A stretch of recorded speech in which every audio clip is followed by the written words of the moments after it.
Hello and welcome to the Music Scout Podcast with myself, Lewis Fisher, and welcome back to the Music Scout Podcast interviews from The Great Escape. Today we're going to be interviewing Joshua Burnside. Now, I've been looking forward to this for a very long time. I'm a big fan of Joshua's music, and as well as this, I've definitely grown to enjoy all of his records as well. He's got 2 records out now, and his debut album, Ephrata, really took me by surprise and how much quality and sort of unique songwriting there was in this album. So thank you very much for joining me for this. As well as this, you've also got 4 more interviews to check out as well. You've also got the extra Great Escape recommends as well, so all of the artists I recommended for the festival. It's a great way to find new music as well. So in this interview, we sort of delve a little bit deeper into the mind of Joshua Burnside and how he has actually created all of these amazing songs, and how his unique influences of his own mind have influenced Ephrata. Really, it was a really interesting insight into apocalyptic mindsets, and yeah, it was very interesting, and I hope you do get something out of it in terms of if you're looking for influence of songwriting. Is just to trust your own mind, really. I think that's sort of the key message from this. And you're going to hear a song from Ephrata, which is going to come up now. It's a song called Blood Drive, which is arguably one of his most famous songs, to get you in nicely in the mood for the interview. Now, for the interview, we did actually have to stand outside as well, so in the rain as well, right on a side street from where he just played. So I watched him perform at the Comedia Studio Bar with Rob Band and Badges, and then afterwards we caught him just after his show on a little side street where it was raining. So not the best. I think I probably had better places to interview people, but oh well, it was a really good interview nonetheless. It was great to catch up with him and just have a chat as well, and just to get some insight into all of his songwriting, just his creative mind as well. But also, just to give you a insight into his live set. I was very impressed by his live set, and you can actually hear this on Spotify.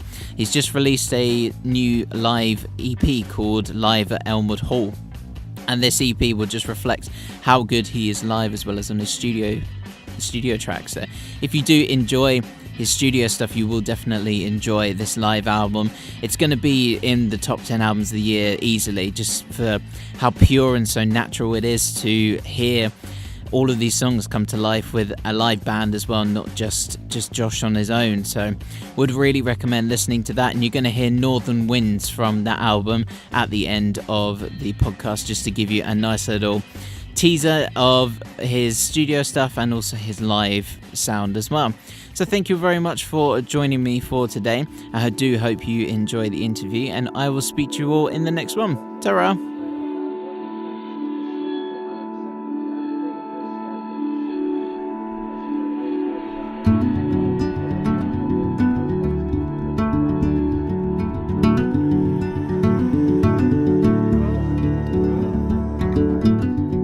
Firework night,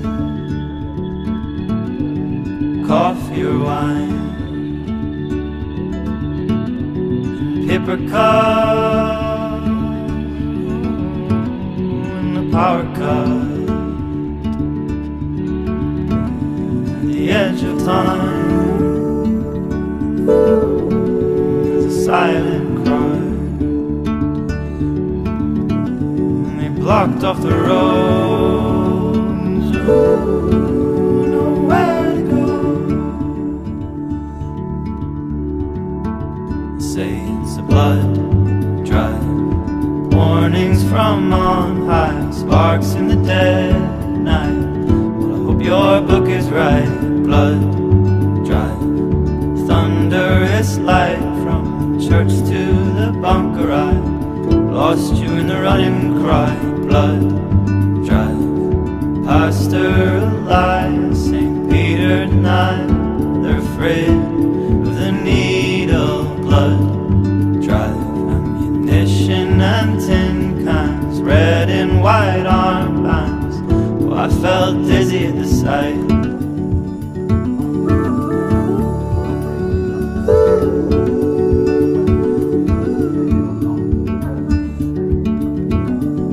White horse runs, and helicopters come.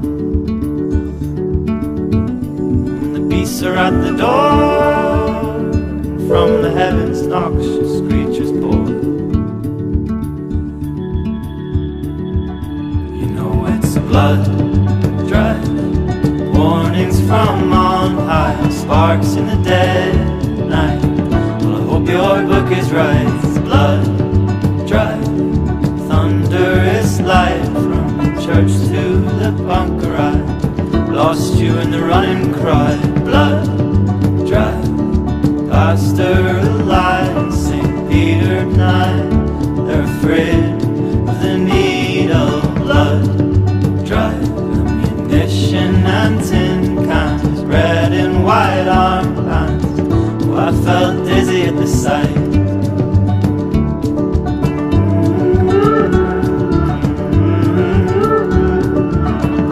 I felt dizzy at the sight.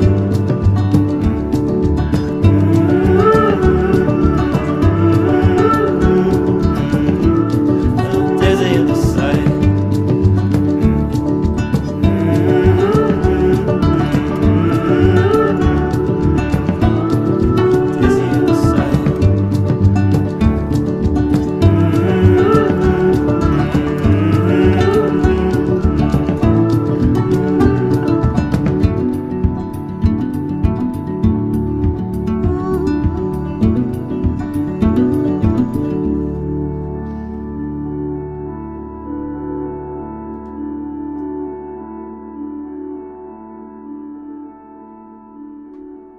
So thanks for joining me.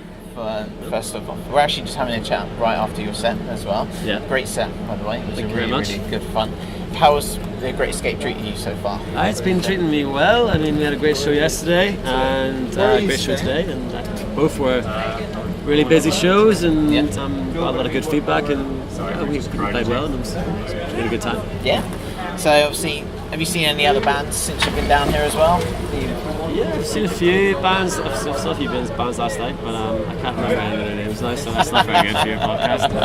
But yeah, we've been flat out running about and just trying to get it organised for our own shows. And it's always the way, you know, these festivals. And, we're hoping to see some more acts tonight, because that's our last gig now. So the festivals, we got all day and all night to enjoy some more music. And you can drink as well. So. Yes, well, I mean, it didn't stop us yesterday, but it didn't slow us down much. But you know, I suppose the one thing I've noticed over the course of this weekend is that a lot of people are very quiet at the gigs. So it's nice to me it seems like a nice change. I've seen quite a lot of gigs recently. A lot of people were chatting, but that room was quiet. Yeah, it was silent. Everyone wanted to listen to you. That's really nice. Yeah, it's always nice when you have a receptive crowd. It can be a bit intimidating, I suppose, as well. But it's good vibes in there, good atmosphere. So I've always been fascinated by your music for a few years now, and obviously with your debut album, Frighter, and just all around, just really enjoyed your music over the last few years. How did you discover the sound that you've created? Discover is the right word. It just kind of comes about. Yeah, how did you create the sound then? Just a little piece of this, a little piece of that.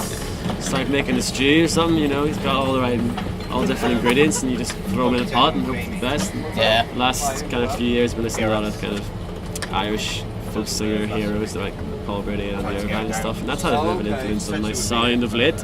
Yeah. And then before that, it was sort of the stuff that my dad kind of brought me up on, you know, Paul Simon and that there. It's been an influence on how I write lyrics and how I think about songwriting, and then it all just everything in between with electronic, sound collage, you know, blues, jazz, and all the everything else. But, you know, I think, and also the people I play with, the people in the band influence me a lot as well. Like, having Macy who plays bass here, he's quite a funky bass player, and that's kind of influenced the sound a wee bit. And then new members of the band, and they've added a whole new dynamic as well. So it is a bit of a collaboration, you know, as well. It's not just me. Yeah. Even though I take all the credit. Yeah, the live set is a lot different to your record as well. How did you transform that from the live set to the record? I'm not like precious about playing the songs exactly as they sound on the records, because as long as they sound good live, I mean, I take the basic song, and then I transfer that into with this band, and they kind of take it over and make it a new thing. It's almost like we're covering the tracks, as opposed to trying to recreate them exactly, which is it keeps things more interesting for us. And if we're having a good time, I think other people will like come across to the crowd. You know, if we're just like going through the whole rigmarole of trying to recreate this perfect recording, then I don't think that's very fun, and I'm not having fun. What's the point? Also, you had like interludes as well in the set as well. It's quite nice to hear some really sort of all together with the band, and then just some by yourself. It's a nice flow and nice change. I really like the band set, and I think it sounds great. It's nice to have that balance of the studio and the live. It gives something a bit extra for the audience as well. Cheers. So with songs like Blood Drive, where did you create such a song? Are there any themes you enjoy writing about? Yeah, for that album, Mefrada, Blood Drive, and Tunnels Part 2, and those tracks came from, there was a lot of like apocalyptic imagery, and I think I suffered from like post-traumatic stress, and that presented itself in really unusual ways when I was growing up. Like I would wake up in the morning and think there was like a nuclear attack happening and stuff like that.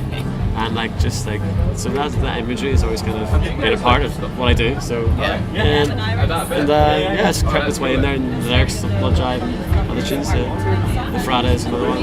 The title track on it. And then I even heard you mention about grapes earlier on. You just like grapes. I don't like grapes. Was the story? You totally misinterpreted that song. Quite the opposite.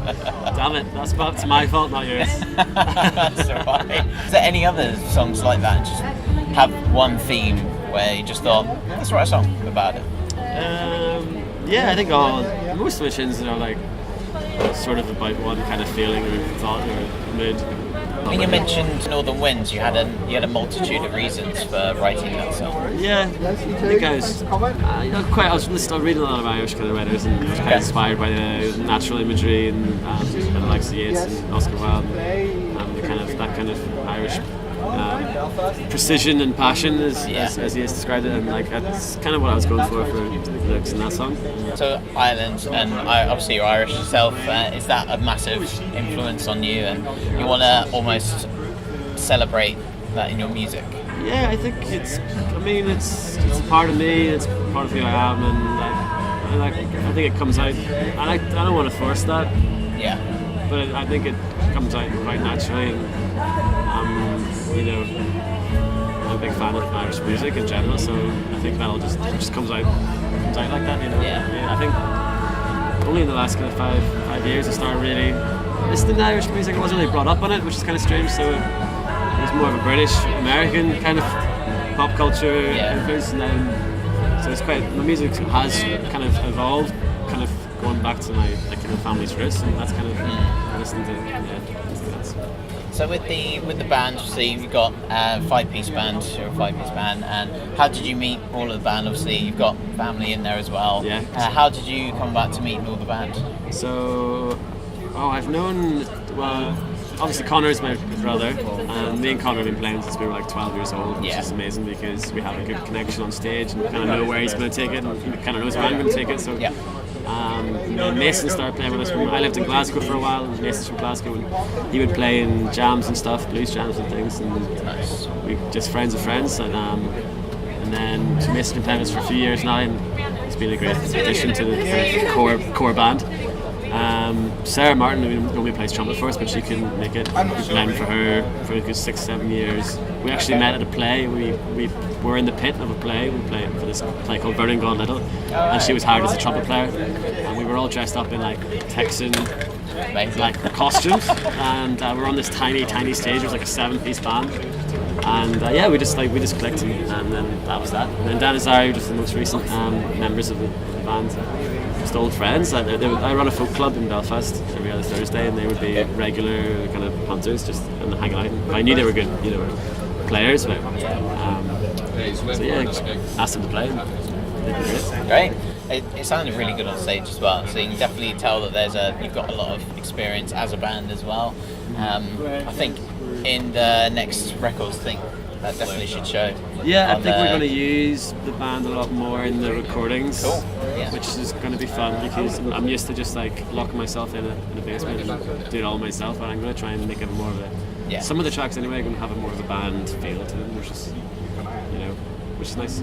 It's a natural fit, especially with songs like Northern Winds. You change halfway through, sort of melody changes halfway through. I think that works really well with the band. I think it can be quite confusing for audiences to know when to clap because many of our songs just stop and then change it to something else, and then so we always get false endings, which kind of throws people. It's kind of fun to do though. Yeah, I thought that was going to happen in Northern Winds, to be fair, but people can't know. So that's all right. I knew that was going to happen. So on your new album, Wear Bluebells on Your Hat if you're going that way, most of the tracks on there are very different from one another, and they all have their own personalities, which I think is a really nice, different sound. Yeah. And what was the songwriting process for this album compared to Ephrata? Well, I mean, Where Bluebells in Your Hat was actually an old EP. Well, there was an old EP called If You're Going That Way, and so I decided to re-release those songs on vinyl with like 5 bonus tracks and demos and things like that there. So it's not my second album per se, but it's sort of more of a re-release. But what was the question again? Just that the tracks on there seem to have their own different personalities. How did you manage to write them with completely different feelings? Because I think all of them have just unique personalities on them. I feel like that's. I don't really. Sometimes I find it difficult to kind of describe my music because a lot of the songs are so different to one another. That's true. And some people like that and some people don't. But I think it's just because I listen to a lot of music and I want to kind of recreate what I hear sometimes. And I think that's. Does that answer the question? Yeah. Sort of. And then, how did you come up with the album title? I think that was another one I wanted to ask. It's quite a unique tongue twister, especially for me. That was a lyric from a song called Black Dog Sin, and it was kind of an old folk thing, kind of folk saying, or from the old, wearing blue bells in your hat would, you bring you good luck in the journey that you go on. And I think when I was writing that song, I was trying to find an easier path, find a path out of where I was at that time, and so that's kind of where the lyrics comes from. Cool. And then, just like to know, lastly, love to know your inspirations for your music and where you get those from. So you mentioned Paul Simon earlier on. Who else do you inspire to? Yeah, like Paul Brady as well. Talking Heads, and then Joanna Newsom, Angie Bird, The National, lots of like great, contemporary bands. I think just the books. I'm a big fan of the books. I don't know if you've ever heard them. And I've been really enjoying Big Thief at the minute. I seem to discover all my music on Tiny Desk at the minute. It seems to be a great source of new music, and like I said, like just things that are like really influential, probably like Irish artists, the Dubliners as well, be a big influence on me. It's a big influence from Ireland then, which is really positive. I've got one other question as well for you. So obviously being at the Great Escape, what does this festival mean to artists such as yourself and just everyone who's playing at the festival? It's a great opportunity just to get out there and get yourself in front of someone that might be able to help you out in the future, We've got a good team now behind us, and we probably won't come back next year. We've got a lot of other festivals lined up for around this time next year already. So great. But it's been an absolute joy and an absolute pleasure to be here. And there's so many great bands and artists to see some. Yeah, that's great. Yeah, thank you very much for your time. Cheers.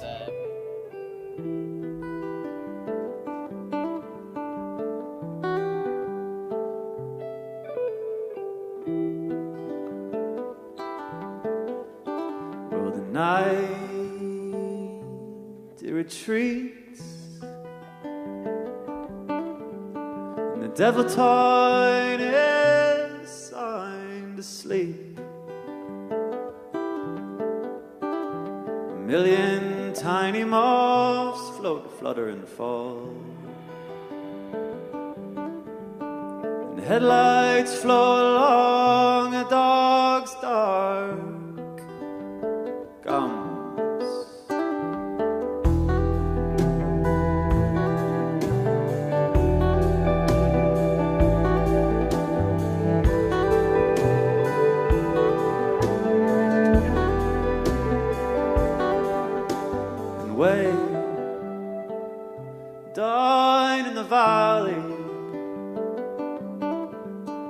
trees, will they creak and groan and whisper with the northern winds? Say, go on home now, go on home.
Well, I have no golden armor to share.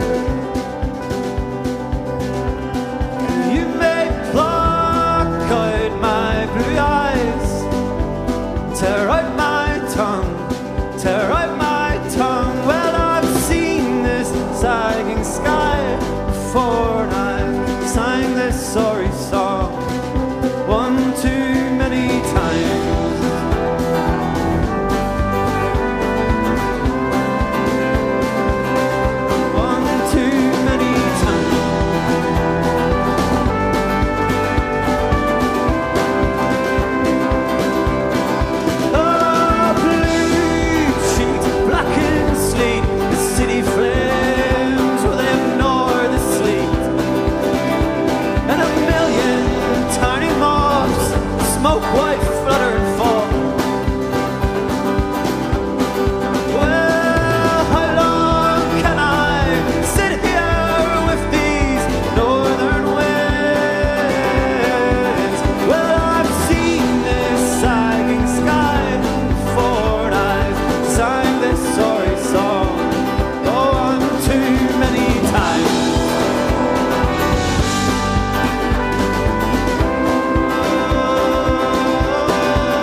Well, I have no golden armor to share.